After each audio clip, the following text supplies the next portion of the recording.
Hi hello सर्वांना शुभ सकाळ। सकाळचा स्वयंपाक चालू आहे माझा। बटाट्याची भाजी आणि भात टाकलेला एका साईडला। हाय हॅलो सर्वांना शुभ सकाळ। नमस्कार, मी सुवर्णा आणि परत एकदा तुमचं सर्वांचं माझ्या एका नवीन मराठी व्लॉग चॅनेलवर अगदी मनापासून स्वागत। आजचा दिवस तुम्हाला खूप छान मस्त आनंदाचा आरोग्याचा जाऊ दे हीच बाप्पांच्या चरणी प्रार्थना। तर सकाळचे 10:30 वाजले असतील। मी आता मार्केटमध्ये चालली आहे। मला ना भरपूर साऱ्या मिरच्या, खडे मसाले, हळकुंड सर्वच काही बघायचं होतं। तर मी इथे कोकणी बंधूचं शॉप आहे ना, जिथे मी दरवर्षीच येत असते। मसाले आपले 12ही महिने चालूच आहे। तर इथूनच मी सर्व काही खडा मसाला, ड्रायफ्रूट वगैरे सर्व घेत असते। शॉपच्या बाहेरसुद्धा गर्दी आहे आणि आतमध्येही गर्दी आहे। आता उन्हाळा सुरू झाला आहे तर आपण घरोघरी वाळवणीचे पदार्थ आणि मिरची मसाले बनवून ठेवतो। वर्षभरासाठी आपण मसाले करून ठेवत असतो। तर इथं बऱ्याच प्रकारच्या मिरच्या दिसत आहे। तर मला सुपर तेज मिरची पाहिजे होती, तर ती पण आलेली होती। फ्रेश मिरच्या अजून यायच्या बाकीच आहे। थोडे थोडे सॅम्पल त्यांनी बाहेर ठेवलेले आहे आणि ह्या वर्षी मिरची जरा महाग पण आहे। तर चला आता मी मिरची वगैरे सर्व काही तिथे सांगून आली आणि घरी आल्यानंतर मग मला बनवायचा होता स्वयंपाक। तर मिस्टरांना शेतात जायचं होतं, त्यामुळे पटापट इथे मी स्वयंपाक बनवला सकाळचा। बटाट्याची मस्त हिरवीगार भाजी बनवली। तर मला अशी आवडते आणि बटाटे काही मी खात नाही जास्त, पण रस्सा खाईल। शेजारी शेगडीवरती पातेल्यामध्ये भात बनवला साधा आणि चपात्या बनवल्या। तर सकाळचा स्वयंपाक माझा झालेलाच होता। हॅलो सर्वांना शुभ सकाळ। सकाळचा स्वयंपाक चालू आहे माझा। बटाट्याची भाजी आणि भात टाकलेला एका साईडला, चपात्या झालेल्या आहे आणि जेवण वगैरे झाल्यानंतर मग पितळीची, तांब्याची, पूजेची जी काही भांडी आहे ती सर्व काही घासून काढायची आहे। कारण रविवारी आमच्याकडे ना कार्यक्रम आहे। तर कोकट होळीला आमच्याकडे कानिफनाथांची मढीला जाते ना, ती दिंडी येते, पालखी यात्रा। तर ती पालखी येते, तर त्याची सर्व काही तयारी थोडी थोडी करायची आहे। आणि आपलं लाडू मसाले बनवण्याचं काम पण चालू आहे। पुढे मसाले भरताय पॅकेटमध्ये। तर आज पण कांदा लसूण मसाला बनवायचा आहे। तर म्हटलं चला फटाफट स्वयंपाक करू, जेवण करू आणि पूजेची भांडी घासू। तर बघा व्हिडिओ आजचाही पण आमचं जेवण झालं आणि किचन ओटा क्लीन करून घेतला। त्यानंतर आता इथे मी भरपूर पितळीची भांडी काढलेली, काही तांब्याची, पूजेची सर्व ही भांडी काढली। आणि आज मी ना हॅपी प्लॅनेटचं non copper bronze and brass cleaner वापरते। तर याची मी बऱ्याच महिन्यांपासून वाटच बघत होते की ही ॲड कधी येईल मला। तर आली ती फायनली। तर ह्या लिक्विडमुळे ना तांबे पितळीची भांडी खरंच खूप छान निघतात। आणि माझी तांबे पितळीची भांडी जरा खराबच झालेली होती। तांबे पितळीची भांडी घासून जरी ठेवली ना तरी कालांतराने ती खराबच होतात, त्यावरती डाग होतात किंवा धूळ बसते, कलर चेंज होतो। आणि आता आमच्या घरामध्ये 2 दिवसानंतर देवकार्य आहे, म्हणजे कोकट होळीच्या दिवशी आमच्याकडे कानिफनाथांची पालखी यात्रा येत असते आणि त्यासाठी मग आम्हाला बरीच तयारी करावी लागते। सर्व पितळीची, तांब्याची भांडी मला घासावीच लागतात। तर म्हटलं चला त्याचीच तयारी चालू आहे। तर सर्व पूजेची भांडी लागणारी मी आता काढून घेतलेली आहे आणि ह्या लिक्विडने ना हातानेच घासते मी। याला घासण्याची गरज नाही आहे। हाताने जरी घासली नाही भांडी तरी पण हाताला खाज किंवा जळजळ काही होत नाही। एकदम पटकन ही भांडी स्वच्छ होतात। जिथे 1 तास लागतो, 2 तास लागतो आपल्याला ही भांडी घासण्यासाठी, तिथे फक्त 10-15 मिनिटातच काम होतं आपलं। घरामध्ये मसाला बनण्याचंही काम चालू आहे आणि वरती बांधकामाचंही काम चालू आहे। तर त्याचा थोडासा अधूनमधून आवाज येतोच आहे। तर हाताने भांडी घासल्यानंतर आहे ना लगेच पाण्याखाली स्वच्छ धुवून घ्यायची। तर हे बघा तांबे पितळीची भांडी एकदम अशी मस्त नव्यासारखी आणि चकाचक निघाली आहे। तर सर्व भांडी मी आता किचन ओट्यावरती ना अशी ठेवलेली आहे सुकायला। आणि हे लिक्विड मला खरंच खूप आवडलं, कारण याने आपले हात अजिबात खराब होत नाही। तशी भैया पावडर वापरली ना तर थोडेसे हात आपले काळे होतात भांडी घासल्यानंतर बघा। त्यामुळे भैया पावडरने हात घासल्यानंतर बऱ्याच दिवस ते हात आहे ना काळे दिसतात। त्यामुळे मग मी पितळीची आणि तांब्याची भांडी घासायचं थोडंसं टाळायची किंवा कोणाकडूनही घासून घ्यायची। तर आता इथे मी सर्वच भांडी ह्या लिक्विडने घासलेली आहे। आणि हे हॅपी प्लॅनेटचं जे लिक्विड आहे ना हे मला खरंच खूप आवडलं।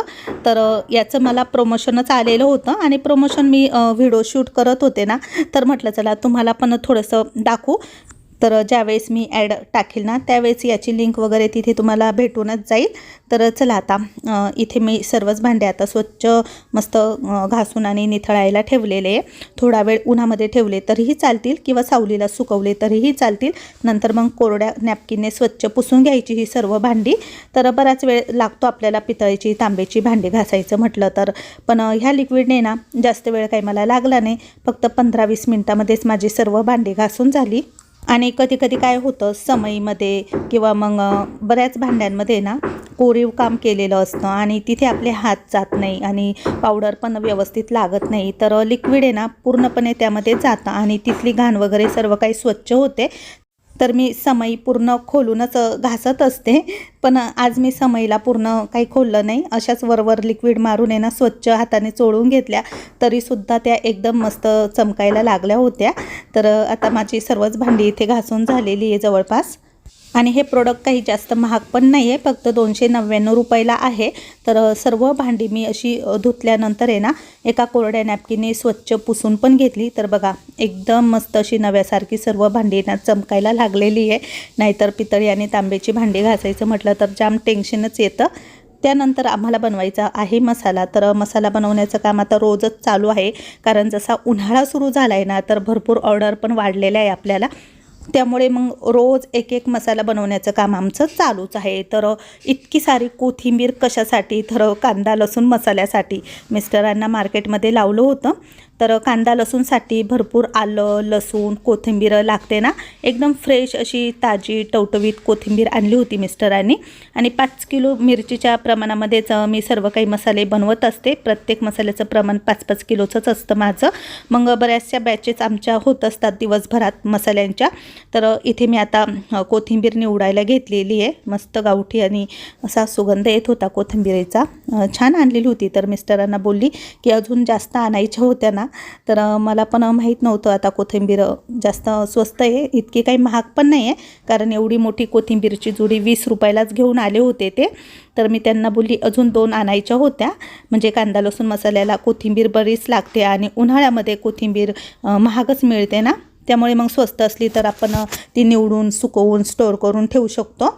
तर चला आता सर्व काही कोथिंबीर मी अशी निवडून घेतली, फक्त देठ काढला कोथिंबीरचा, कारण काड्या पण एकदम अशा कवळ्या कवळ्या होत्या कोथिंबीरच्या। आणि कांदा लसूण मसाल्यामध्ये ना कोथिंबीर आलं आणि लसूण टाकल्यामुळे ना त्याची टेस्टच खूप वेगळी असते आणि कांदासुद्धा ओलाच टाकावा लागतो त्या मसाल्याला। ज्यावेळेस तो मसाला कांडप मशीनमध्ये कुटत असतो ना तर आजूबाजूला सुद्धा मसाल्याचा सुगंध येत असतो आणि बरेच जण विचारतात की कोणता मसाला कुटताय। तर हे बघा मिस्टर पॅकेट भरताय। तर आपल्याकडे सर्वच मसाले आहे, तुम्हाला माहितीच आहे। अजूनही कोणाला पाहिजे असेल तर स्क्रीनवरच्या नंबरवरती व्हॉट्सअपला मेसेज करा, शक्यतो कॉल करू नका, कारण दिवसभर आहे ना कामामध्येच असतो आम्ही, सर्वजण बिझी असतो। तर इथे सेलमची शुद्ध हळद पावडर आहे, तर तीसुद्धा आम्ही विकतो। तर मिस्टर आहे ना पॅकेट भरताय हळद पावडरचे, कारण बरेचसे पॅकेट भरायचे होते, कुरिअर सेंटरमध्ये नेऊन द्यायचे असतात रोज। तर हे रोजचंच काम आमचं आता चालूच आहे। आणि हळदसुद्धा आपल्याकडे एकदम छान आहे, कोणत्याही प्रकारचं यामध्ये केमिकल वगैरे आम्ही टाकत नाही। तर एकदम शुद्ध आणि स्वच्छतेने हे सर्व काही पदार्थ बनवले जातात। आता मी बनवते शेंगदाणा चटणी। तर एका ताईंची ऑर्डर होती मला, त्यांना अर्धा किलो शेंगदाणा चटणी पाहिजे होती। आपल्याकडे लसूण चटणी आहे ज्यामध्ये शेंगदाणा तीळ खोबरं असतं, पण त्यांना स्पेशल शेंगदाणा चटणी पाहिजे होती, म्हणून म्हटलं चला आता माझ्याच हाताने इथे बनवते। तर मी शेंगदाणे आधी थोडेसे भाजलेलेच असतात माझ्याकडे, तर ते काढून घेतले अर्धा किलो। आणि कढईमध्ये आता इथे मी तेल टाकते 1-2 पळी, आणि तेलामध्ये मग लसूण लाल सुक्या मिरच्या आहे ना थोड्याशा तेलामध्ये हलक्याशा भाजून घ्यायच्या, त्यामुळे मग चटणी दीर्घकाळ टिकते आणि चविष्ट लागते। तर मिरचीचे देठ वगैरे असतात ते सर्व काही काढून घ्यायचे। शेंगदाणा चटणी आपल्याकडे नाही आहे, पण जर कोणाला पाहिजे असेल तर मग आम्ही बनवून देत असतो। तर चला म्हटलं ऑर्डर आहे त्या ताईंची, बरेच प्रोडक्ट त्यांनी घेतलेले, जवळपास 5,000 ते 6,000 रुपयाचे त्यांनी सर्व प्रोडक्ट आमच्याकडून घेतले। त्यामध्ये सर्वच होतं, त्यांना बाहेर द्यायचं होतं वाटतं त्यांच्या नातेवाईकांना। तर इथं मी आता तेलामध्ये थोडेसे जिरे टाकते, शेंगदाणा चटणीला जिरं टाकलं तर छान लागते अजून पण। आणि थोड्याशा लाल सुक्या मिरच्या देशी असतात ना त्याच घेतलेल्या आहे मी, आणि लसूण घेतला थोडासा 20-25 पाकळ्या। तर हलकासा लसूण आणि मिरच्या व्यवस्थित तेलामध्ये परतवून घ्यायच्या आता उन्हाळा असला तरी आपण जेवणासोबत कोणतीही चटणी खातोच. चटणीशिवाय किंवा काही तोंडी लावायला असल्याशिवाय आपलं जेवण काही पूर्ण होत नाही. तर इथे मी मध्यम ते मंद गॅसवरती ना लसूण आणि लाल सुक्या मिरच्या छान अशा तेलात परतल्या. आता यामध्ये ना शेंगदाणे टाकायचे. तर शेंगदाणे पण छान असे खरपूस भाजून घ्यायचे थोड्याशा तेलामध्ये, म्हणजे आपली ही चटणी ना जवळपास महिना 2 महिने टिकते. तुम्ही स्टोअर करून ठेवली ना एखाद्या काचेच्या बरणीमध्ये, डब्यामध्ये, तरी पण ती अजिबात खराब होत नाही. तर तुम्ही घरच्या घरी पण बनवून घेऊ शकता. त्यामुळे तुम्हाला पूर्ण रेसिपी दाखवते. बरेच जण शेंगदाणा चटणीची रेसिपी मागत होते, तर अशा प्रकारे करा. अजिबातही शेंगदाणा चटणी खराब वगैरे होत नाही. तर मी सर्व काही थोडंसं थंड झाल्यानंतर आता मिक्सरच्या भांड्यामध्ये काढून घेतलं. आधी थोड्याशा सुक्या लाल मिरच्या आहे ना त्या बारीक करून घ्यायच्या. नंतर मग शेंगदाणे, लसूण वगैरे सर्व काही टाकायचं आणि मीठ टाकायचं चवीनुसार बारीक करत असताना. तर त्यामध्ये थोडंसं तेल जरी टाकलं तुम्ही तरी चालेल, नाहीतर मग नंतर आपण थोडीशी परतून घेणार आहोत शेंगदाणा चटणी, त्यावेळेस तेल टाकायचं. तर हे बघा पुन्हा मी कढईमध्ये काढली. अशा प्रकारे केलेली, खूप जास्त बारीक पण नाही केली आणि खूप जाड पण नाही ठेवली. एक पळीभर तेल टाकून मंद गॅसवरती पुन्हा एक 5 मिनटं आहे ना शेंगदाणा चटणी परतली आणि छान अशी मस्त आपली ही शेंगदाणा चटणी इथे झालेली आहे आता रेडी.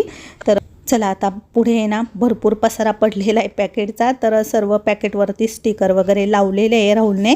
तर राहुल सर्व ऑर्डर घेतो, स्टिकर वगैरे तयार करत असतो आणि सर्वांचा ॲड्रेस, पत्ता सर्व काही लिहायचं असतं. तर हे सर्व काही दिवसभर आमचं चालूच असतं. 5 वाजत आलेले होते. मला चहा करायचा होता सर्व कामगार लोकांना, वरती जे काम करत आहेत त्यांच्यासाठी पण आमच्यासाठी पण चहा वगैरे केला आणि मग मी पण बसल्या बसल्या आहे ना लाडू सील करते. तर इथे खारीक खोबऱ्याचे लाडू बनवलेले. तर सर्व लाडू मी आता सील करून घेतले आणि मिस्टरांनी ना कांदा लसूण मसाला जो भाजलेला होता ना तो सर्व काही कांडप मशीनमधून असा कुटून आणलेला आहे. तर त्याचे हे पॅकेट भरायचे होते आणि हे बघू शकता तुम्ही मसाल्याला रंग किती सुंदर आलेला आहे आणि मसाला बघू शकता इतका सुंदर झालेला होता ना, त्याचा सुगंधही पूर्ण घरामध्ये पसरला होता. तर जरा वेळ आणल्यानंतर आम्ही असा मोकळाच ठेवतो, लगेच काही स्टोअर करून ठेवत नाही. थोडा 1-2 तासानंतर थंड झाला की मसाला मग तो स्टोअर करून ठेवत असतो. तर हा तर काय एका दिवसातच संपेल, असे बरेचसे मसाले बनवायचे. तर चला आता सर्व कामं आम्ही आता फटाफट आवरून घेतो. सध्या तरी आपला व्हिडिओ आता हाच आहे, कारण दिवसभर आमचं हेच रुटीन असतं. पण तुम्हाला आजचा व्हिडिओ कसा वाटला नक्की कमेंटमध्ये सांगा. व्हिडिओ आवडला तर व्हिडिओला लाईक करा, शेअर करा. उद्याच्या नवीन व्हिडिओसह पुन्हा भेटू. तोपर्यंत सर्वांना बाय बाय.